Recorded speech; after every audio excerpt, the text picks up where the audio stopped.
Today I'm going to talk to you about The Great Gatsby by F. Scott Fitzgerald. This is a picture of the author at his desk. Some biographical highlights of his life. He was related to Francis Scott Key, who wrote the national anthem. He died at the young age of 44.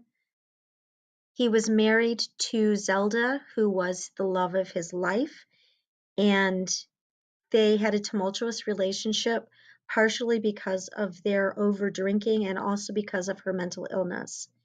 He was the leading writer of the Jazz Age, of the Roaring Twenties, and his life exemplified a lot of the attributes we have associated with the Jazz Age. After the crash of the stock market in the 1930s, he wrote primarily for movies. He wrote the screenplays until his death. This is a picture of Zelda, the love of his life, and his wife. Here they are together. The 1920s was a unique time in world history and especially in the United States history. Prior to World War I, there had been a recession, and after World War I was over, there was a new economic boom, and so there were increased standards of living. People moved from rural areas to cities. There was prohibition and people trying to get access to alcohol. The roles of women were changing, and women were questioning whether or not they should be mothers and homemakers, and they reflected some of these questioning things with changes in hairstyles. Bob haircuts for women were very popular. They wore shorter skirts, and they acted in ways that were not considered to be traditional womanly roles.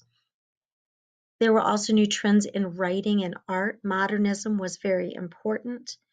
A lot of the modernist painters and writers went to Europe, especially Paris, where they spent time sharing ideas.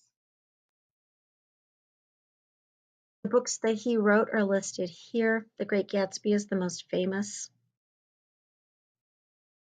The Great Gatsby is considered a masterpiece of American literature. It has wonderful prose. It's beautifully written. It's concise. The book itself is very short. The chapters are short. The writing is easy. And it focuses a lot on these people who are living lives for external appearance as opposed to richness within themselves. The themes are numerous. We'll be focusing especially on themes related to the American dream and visions of America. We'll be looking at the class differences and society and new money versus old money, no money, as some of the people reflect, and then this idea of memory in the past, time in the past, and the past in the future.